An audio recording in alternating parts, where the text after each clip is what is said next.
fine, that's fine. Under the plan, expanded permits will allow event goers to BYOB to drink in designated areas to save them money and support tourism. Having more ways for people to enjoy the city is a good thing, and but they might want to sit down and order something because we also want to help our local businesses. The chair of the Greektown BIA, which runs the Taste of the Danforth, says there is promise in the plan. What a great opportunity it creates for those visiting the festivals all across the province that you can partake in any way you kind of really please. But he also encourages event goers to patronize the bars and restaurants that put on the festival. Taste of the Danforth is put on by the members of Greektown, and we also are alcohol serving establishments, and we'd like our unique visitors coming to participate and enjoy and celebrate in the fun of a Taste of the Danforth this year to also kind of think of drinking with our member businesses. Other festival organizers have concerns about crowd control and liability. How are we going to manage this? Because Ozfest and other festivals, when they attract a crowd that want to have a good time, often there's lots of alcohol consumed. We want to make sure we're putting on the most safe festival and most responsible festival. Mad Canada responding today, quote, anytime there is an increase in the availability of alcohol, there are concerns about an increase in alcohol-related harms, including impaired driving. The Premier, though, says he believes Ontarians will partake responsibly. If someone wants to have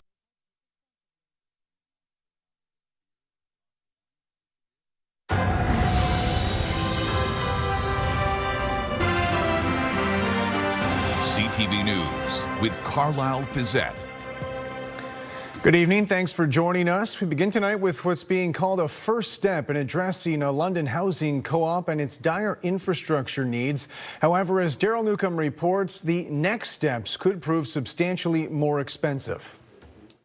Just days after CTV News showed the conditions inside the Tolpuddle housing co-op, fire inspectors and bylaw enforcement officers issued orders for non-compliance. They turned out to be the best city staff that I've ever dealt with. They were very, very helpful. These reports list 13 fire code violations and 7 violations of London's property standards bylaw. They include known deficiencies about damaged security and fire monitoring systems at the entrances, as well as other deficiencies with fire poles, extinguishers, and broken hallway lights. The reports from the fire inspector and bylaw enforcement set a compliance deadline of April 7th.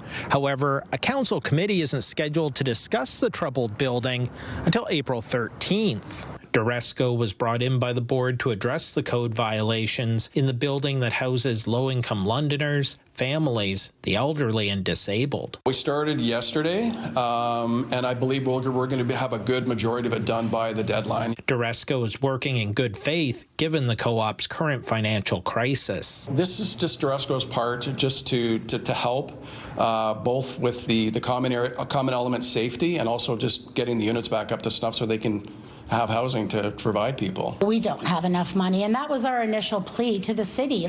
We need help. The city has committed $91,600 of provincial funding to address the security and fire monitoring repairs, as well as a $77,000 construction lien. But the board and Duresco estimate a much longer list of repairs and upgrades that are unrelated to the current orders will cost substantially more. Just from first blush, after walking some of the units and walking some of the common elements, in excess of 6 to 7 figures, bare minimum. $1.2 million. That's just for the deficiencies. Now, if we talk in the larger scope, we're looking at 6 to 7 figures to fix that. As I've said previously, we have been neglected by the city and by the province for quite some time. City staff are in the process of preparing a report about the troubled building and its finances for next month's committee meeting. Daryl Newcomb, CTV News. A London man convicted of causing a fatal crash won't have to spend time behind bars as he awaits his sentencing hearing. Baha Ali was convicted of dangerous driving causing death last week for a 2020 crash that killed a 67-year-old woman. He's been released on bail pending his sentencing hearing in late April. Crown prosecutors had applied to revoke his bail, though, based on a separate dangerous driving charge from last year in front of Fanshawe College. Ali's current bail conditions include a driving ban and he's prohibited from even sitting behind the wheel of a car. Crown lawyers have indicated they'll file for a sentence between 3 to 5 years in prison for the dangerous driving causing death charge. Woodstock police say they suspect foul play was involved as they investigate a suspicious death from last week. Police say officers were called to a property on Dundas Street on Friday where they found the body of a 24-year-old man. Police are asking anyone with video in the area near Dundas and Bexley from Friday to contact them. Elgin OPP say a woman's death last month is not suspicious, ruling out foul play. They say officers were called February 22nd for a woman found lying on the side of Sunset Drive. Police say paramedics attempted life-saving measures, but she was later pronounced dead at St. Thomas Elgin General Hospital. They say no further information will be released.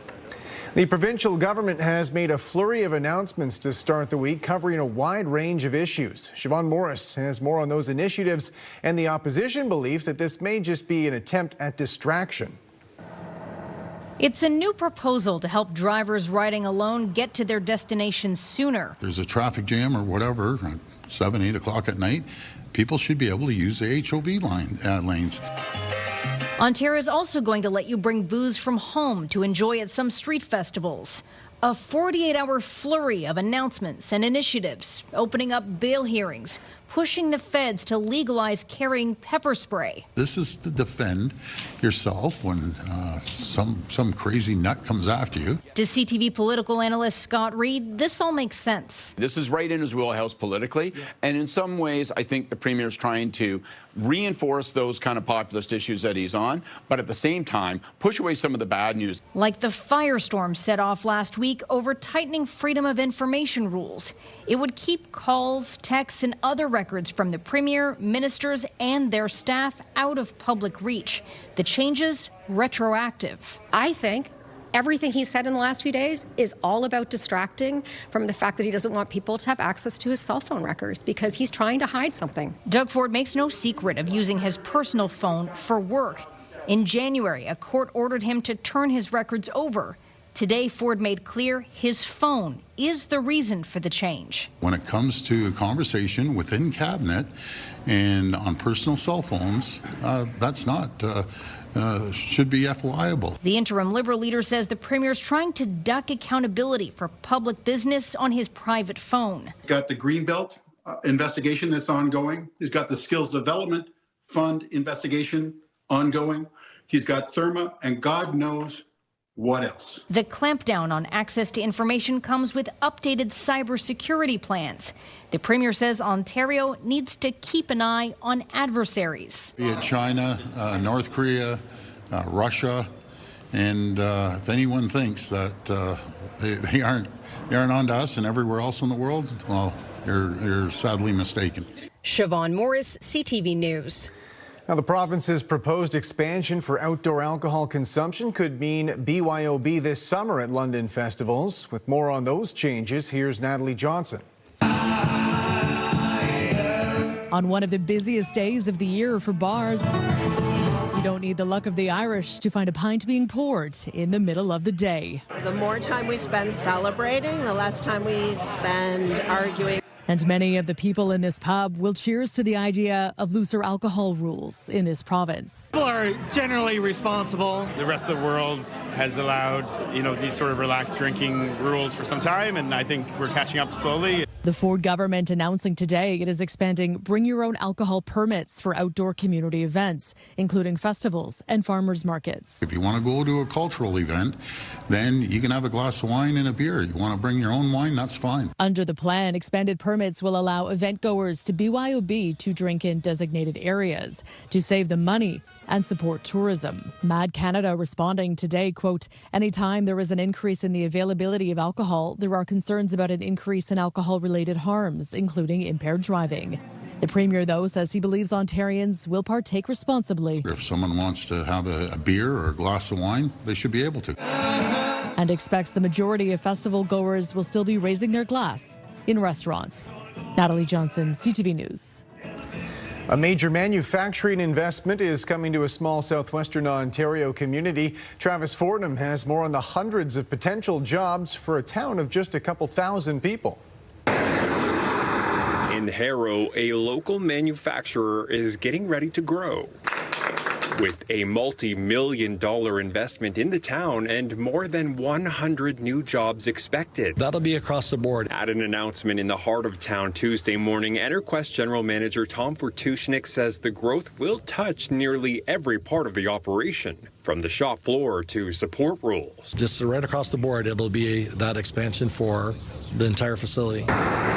Enterquest, also known as Integra, builds electrical systems used in data centers and other industrial projects. The company says it's investing about $15.8 million into the expansion, with $1.5 million coming from the province through a regional development fund. This in a time of uncertainty for manufacturers, including tariff pressures and shifting supply chains. Fortushnik says expanding in Harrow helps keep that work local. If we were unable to do this, we would have to procure either a facility in the United States or somewhere else in Ontario. Essex Mayor Sherry Bondi, who spent more than a decade on council before taking the office, says announcements like this don't happen often. We haven't had an announcement like this since probably my time on council. She says growth like this can support everything from local businesses to housing, with more workers drawn to the area. We encourage them to check out the housing market and become part of our wonderful community. The company expects to start hiring later this year, possibly as early as June. Travis Fortnum, CTV News. The Canadian housing market is slowing down, with prices falling in some regions. With more on the data and what it means for would-be buyers and sellers, here's Rachel Aiello. Housing sales last month dipped further than the already slow start in January. The word right now is patience. What we're seeing is there are buyers. They're just being very particular about what they buy. According to new data from the Canadian Real Estate Association, in February, sales fell 1.3% month over month. The number of newly listed properties fell 3.9%. And the number of homes that changed hands was 8.1% lower than this time last year. One of the reasons for the sales slowdown were bitter winter storms, keeping buyers cooped up at home. Typically in January, February, the homes that are on the market is sort of the stuff that's been hanging around that didn't sell last year. So the market really tends to pick up when those new listings, the exciting ones, that people want to jump all over, come out. That usually happens once the snow melts. And so the expectation is for sales to grow and prices to rise once spring sets in. As soon as we get back-to-back double digits in temperature, that's normally when the buyers start to come out of their hibernation over the winter. Prices remain cooler in BC, Alberta, and Ontario, while the market in Saskatchewan, Manitoba, Quebec, and the East Coast is still hotter. So our forecast is for that to converge this year. Uncertainty around interest rates could also impact the market in the months ahead. If we see that consumer confidence build up a little bit, I think there are some households that are going to say, you know what, this may be the most affordable sort of period of time that we're going to experience in some time. Real estate agents are also forecasting that pent-up first-time home buyer demand could help heat up this chilly market. Rachel Aiello, CTV News, Ottawa. Local wheelchair curling champion Mark Idison is back in London, returning home with a Paralympic gold medal. He spoke with our Brent Lail today, recounting his dramatic championship moment. Wheelchair curler Mark Idison shows off his gold medal from the Milano Cortina Paralympics. We got back late last night and happy to get a little bit of rest in, but it's taken some time to take it all in, and we had an incredible adventure over there, capped off by a wild finish. The finish was unlike anything curling fans had ever seen. Unsure if his team had the winning stone, and with the clock ticking down to 3 seconds, Idison threw a perfect shot to ensure the win. It was beautifully dramatic, actually, and chaotic. Just John, my teammate in the house, just wasn't 100% sure that we were shot rock. And when you're in a chair, you're trying to look down, and it's really hard to tell exactly who's shot, and you don't want to trust the overhead camera. So he was like, I think we got to throw it, and time's counting down, and just happened to get it away with less than 3 seconds left and bumped it in for shot, and the place erupted, and it was wild. It was his 4th Paralympic Games and 2nd gold medal, but his most memorable, not only for the play on the ice, but the atmosphere in Italy. Really was incredibly beautiful, the area, and and had a village feel with everyone walking around in their country's colors and athletes coming in with medals. It was just a super inspiring atmosphere. Since his return home to London, he's felt an incredible outpouring of support. It included congratulations from celebrities like hockey legend Bobby Orr. Messages, emails, texts of, people's experiences watching those last few seconds unfold, and everyone saying, how loudly they were yelling at their TVs to just throw the rock. And so, we felt all that support over there in Italy, and, can't be more thankful. Brent Lale, CTV News.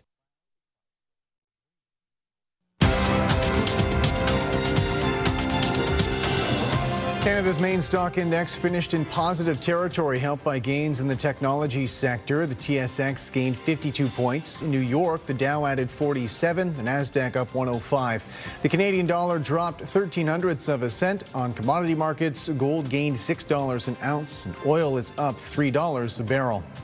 Iranian strikes hit the U.S. embassy in the Iraqi capital, as well as neighboring countries housing U.S. military bases. Meanwhile, Israeli officials say they've killed a high-ranking Iranian leader. Heather Wright reports. Iran kept up its drone strikes overnight with a wave of attacks targeting the U.S. embassy in Baghdad. One of the most intense since this war began, with security officials saying at least 5 drones were used.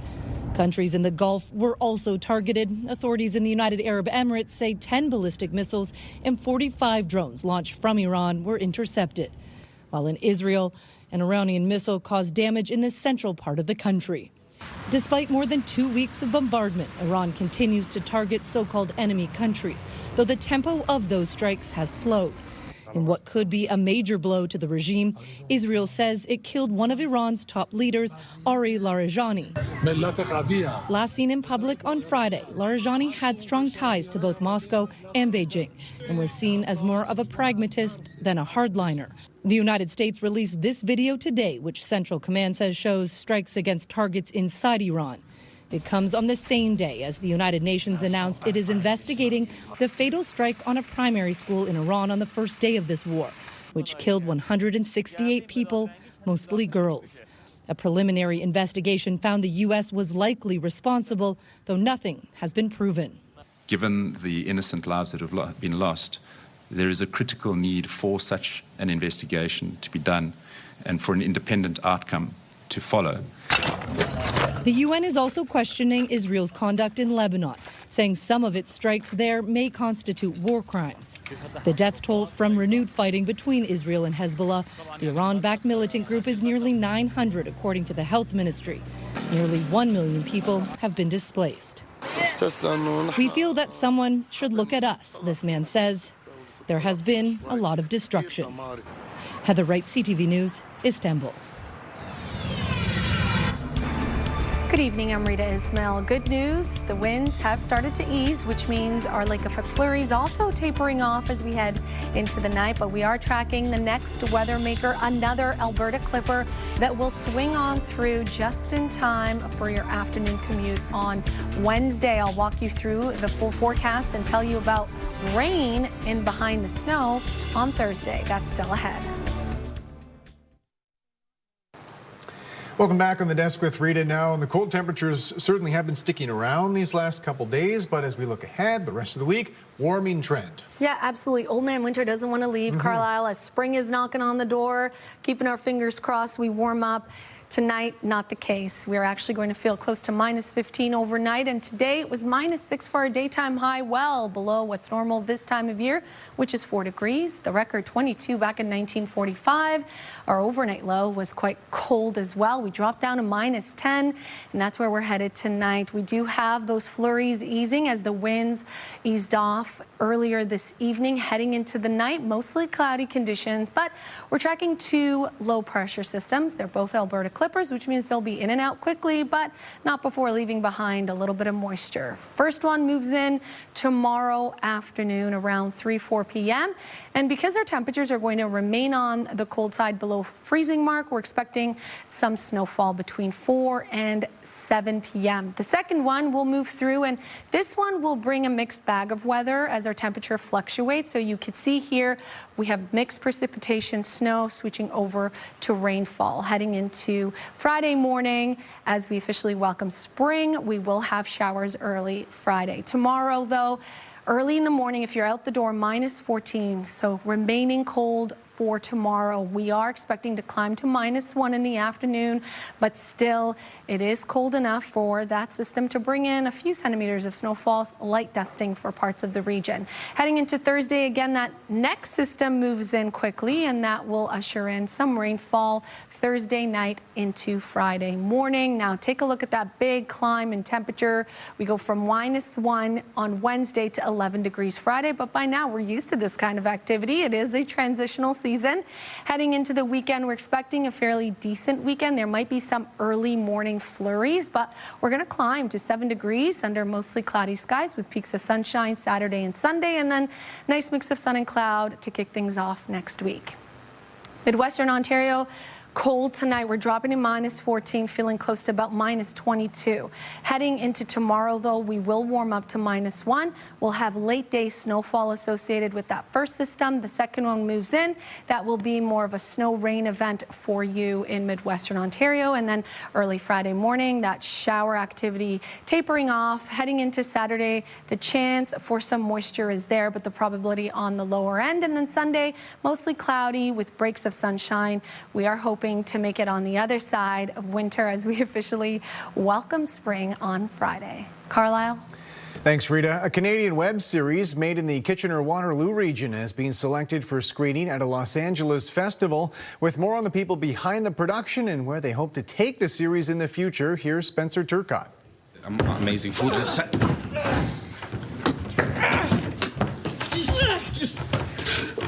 Even when key actors from The Ropes visited CTV Kitchener studios to discuss the series, they couldn't help but bring some backyard wrestling indoors.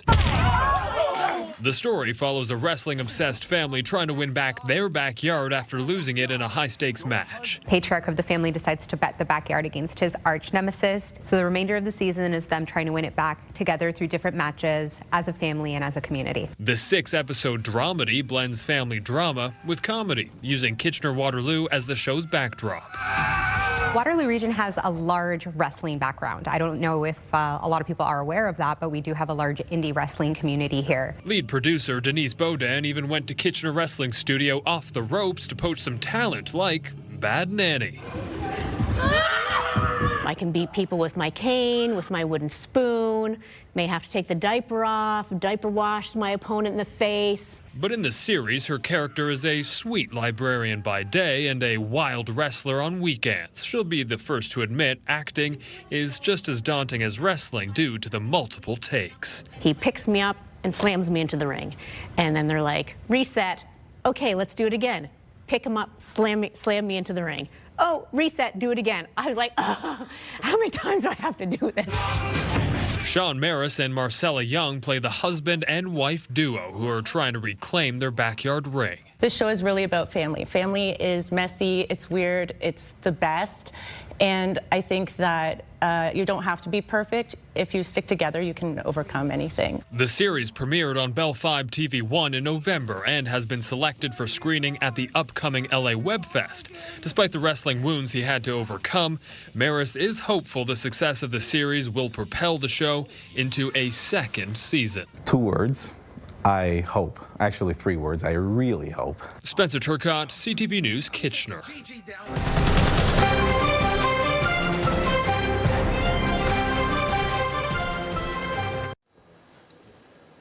Welcome back. Colder weather today put a bit of a damper on St. Patrick's Day festivities in London, but a damper doesn't mean it was all shut down. With more on the revelers who were out and about, here's Sean Irvin.